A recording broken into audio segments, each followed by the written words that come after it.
손배꼽 인사. 안녕하세요. 안녕하세요. 위클립의 문희정입니다. 이학범입니다. 저희가 반려인들의 해묵은 불만사항, 네. 동물 진료비 관련해서 얘기 참 여러 번 했습니다. 네. 근데 여전히 불만이 많은 걸로 나타났죠? 네, 최근에도 또 관련 조사가 나왔어요. 올해 9월에 한국소비자연맹에서 설문조사를 했더니 보호자의 82.9%가 동물병원 진료비가 부담된다고 대답을 했습니다. 부담이 된다. 근데 단순히 비싸다고 해서 불만인 건지 아니면 조금 다른 형태의 불만사항인지가 궁금합니다. 네, 일단 뭐 비싸다는 불만은 당연히 있는데요. 네. 그것보다 더 큰 불만은 진료비를 사전에 알 수 없다는 불만이었어요. 진료비 사전 미고지. 그래서 그럼 동물병원에서 어떤 점을 바라냐, 뭐가 개선이 되어야 되냐라고 물어봤을 때도 1위가 진료비를 좀 의무적으로 게시해놨으면 좋겠다가 차지를 했습니다. 이거 우리 몇 년 전에도 위클립에서 얘기를 했던 부분인 것 같은데 네. 근데 이와 관련해가지고 수의사법 개정안도 많이 발의가 됐잖아요. 맞습니다. 21대 국회 들어서 수의사법 개정안이 총 17개가 발의가 됐는데요. 현재까지 그중에 13개가 진료비와 관련된 법안입니다. 뭐 네. 진료비 사전고지제,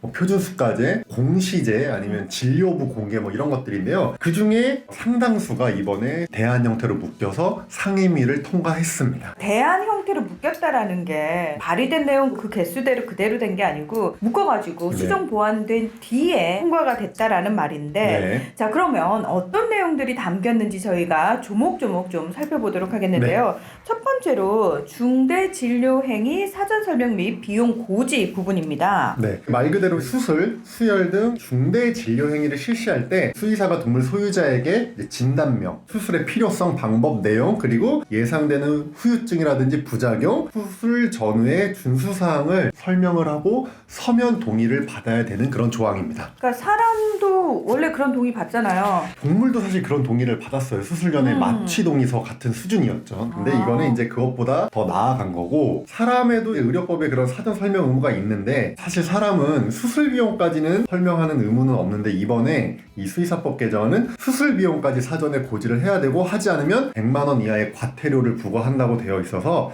사람보다 훨씬 심한 규제다 이런 얘기가 나오고 있습니다. 그럼 중대진료행위에는 어떤 것들이 포함이 되는 거예요? 일단 뭐 수술이라고 되어 있는데 이게 아직 정해지지 않았어요. 세부 내용은 농식품부령 수의사법 시행규칙으로 나중에 정할 예정입니다. 그리고 두 번째 내용이 진찰 등 진료 비용 개시 부분입니다. 사전 고지제 같은 거죠. 그래서 진찰, 입원, 예방접종, 검사 등 진료비를 동물 소유자가 알기 쉽도록 사전에 게시를 해놔야 되는 그런 내용입니다. 크게 뭉뚱그려서 들었을 때는 좋은데 도대체 어떤 진료 항목을 어떤 형태로 게시를 한다는 건가요? 네, 그것도 이제 정해지진 않았습니다. 이제 어떤 항목을 게시를 해놔야 될지도 농식품부령으로 나중에 정할 예정인데요. 네. 추정을 해보면은 뭐 예방접종이라든지 뭐 구충, 그다음에 뭐 중성화 수술 이런 기본적인 내용들의 항목들이 되지 않을까 예상이 되고 있고요. 게시하는 형태는 사람의 비급여 진료도 이렇게 게시를 하게 되어 있는데 그런 것들은 뭐 대기 공간에 책자로 해놓는다던가 아니면은 홈페이지에 이거를 게시를 하거든요. 그래서 우리도 그런 형태가 되거나 아니면 지금 사실 경상남도에서 다빈도 진료 항목 20개에 대해서 반려동물 진료비 자율 표시제라는 걸 하고 있어요. 그래서 일부 동물병원이 참여해서 그걸 하고 있는데 거기에 있는 그 20개의 진료 항목이 기준이 될 수 있다는 얘기도 나옵니다. 자, 그리고 세 번째 내용은 진료 비용 현황 조사 및 분석인데요. 네. 진료비를 조사해서 분석하고 공개한다는 얘기인데 이거는 이제 정부가 책임지고 한다는 거죠. 맞습니다. 진료비 사전 고시를 하게끔 하니까 그 내용을 정부가 이제 조사를 해서 공개할 수 있도록 하는 건데 사람도 이런 걸 하고 있습니다. 사람도 보험이 적용되는 급여는 이제 수가가 정해져 있는 거고 네. 비급여가 있잖아요. 뭐 네. 성형수술, 치과 진료 이런 것들도 지금 정부에서 심평원에서 조사를 해서 공개를 하고 있거든요. 네, 심평원 홈페이지 들어가시면 다 볼 수 있습니다. 그리고 이 조사 진료 항목, 대상 항목도 점점 늘어나고 있고 대상도 늘어나고 있어요. 그러니까 예전에는 큰 병원들만 하다가 지금 의원급까지 하고 있거든요. 네. 그래서 2021년 기준으로는 의원급까지 포함해서 615개 항목을 조사하고 있는데 동물 쪽도 이걸 하겠다는 거죠. 비슷하게. 네, 근데 이제 이렇게 되면은 진료비 비교 사이트 같은 것도 등장할 수 있고 일부 수의사분들이 걱정하는 거는 그렇게 되면 가격이 동물병원 진료 선택의 기준이 되기 때문에 의료의 질이 떨어질 수 있다 이런 우려를 하고 있습니다. 자, 마지막으로 동물진료 분류체계 표준화인데요. 네. 이게 말이 조금 어렵긴 한데 네.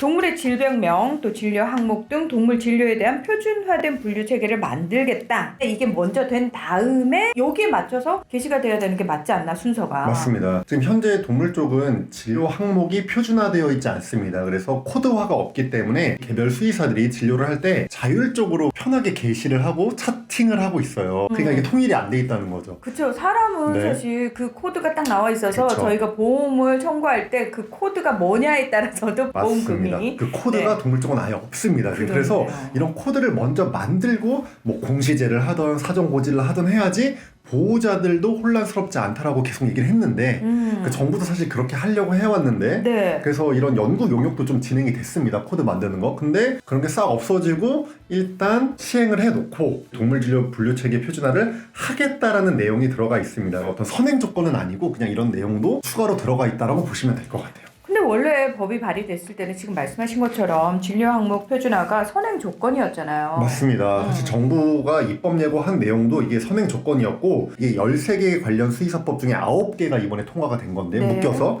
그중에 허은하, 강민국, 박덕흠, 서일준 의원님이 발의한 법안도 선 표준화 후 게시 구조를 채택하고 있었어요. 근데 뒤바뀐 거고 정부가 올해 2월에 입법 예고했을 때도 표준 진료 항목과 농식품부령으로 정하는 진료에 대해 고지하도록 했었는데 이게 5월 11일 날 청와대 국무회의를 한 다음에 내용이 완전히 바뀌었습니다. 문재인 대통령이 직접 주재한 회의였는데 입법 예고안에는 표준 진료 항목이라는 단어가 들어가 있었는데 그게 이제 딱 빠지고 진찰, 입원, 예방접종, 검사 등 농식품부령으로 정하는 진료 항목이라고 이제 수정이 됐습니다. 결국에 선표준화를 그냥 없애버리고 진료비 게시를 할 수 있도록 법을 바꾼 거죠. 너무 소통이 없이 일방적으로 폭력적으로 이게 수정이 되지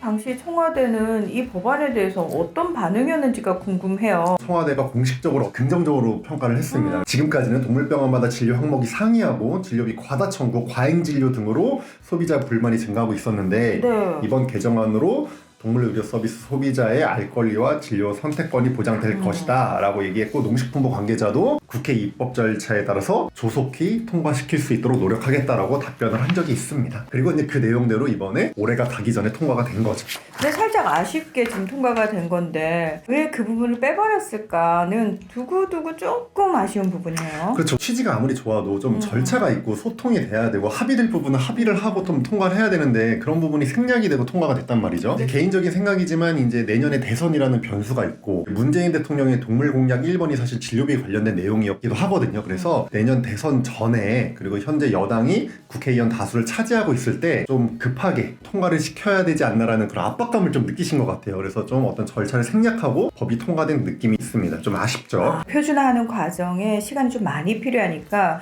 그러려면 법 자체의 통과가 너무 늦어지게 된다. 네. 대한수의사회 입장은 어떤가요? 이제 아쉽다고 하죠. 왜냐면 처음부터 대한수의사회도 표준화된 진료 항목에 한해서 진료비를 공개를 해야 된다라고 주장을 했는데 그 부분이 빠지다 보니까 이제 불만을 표출했고요. 네. 아예 허주영 회장님께서는 정부가 개입을 할 때마다 오히려 진료비가 상승을 했다. 이 법도 통과가 돼서 시행이 되면 진료비는 올라갈 거고 그 책임은 정부한테 있다라고 강력하게 비판을 했습니다. 과거의 사례에 비추어 보면 그렇게 말씀을 하신 건데 네. 자, 앞으로 남은 일정은 어떻게 되나요? 일단 사실 법만 통과가 됐습니다. 세부 내용이 하나도 안 정해져 있어요. 세부 내용은 이제 농식품부령으로 정하게 되어 있기 때문에 그 내용을 정할 때라도 최대한 합의가 좀 돼야 될 것 같고 부작용이 많이 발생을 하면 안 되잖아요. 그리고 그렇죠. 유예기간이 좀 설정이 될 것 같아요. 그래서 유예기간을 얼마로 할 건지 그리고 유예기간을 설정을 할 때 어떤 규모의 병원부터 뭐 시행을 할 건지 이런 것들 잘 논의가 되어야 될 것 것 같습니다. 자, 일단 시행은 되는 게 결정이 났으니까요. 그때까지 이제 시간적 여유가 조금 있잖아요. 소비자들의 혼란을 최소화하는 방향으로, 그리고 지금 아쉬운 부분을 보완하는 방향으로 세부 사항들이 결정이 되면 참 좋겠네요. 네, 맞습니다. 자, 오늘 위클리 벳은 여기서 마무리하겠습니다. 함께해 주셔서 고맙습니다. 감사합니다.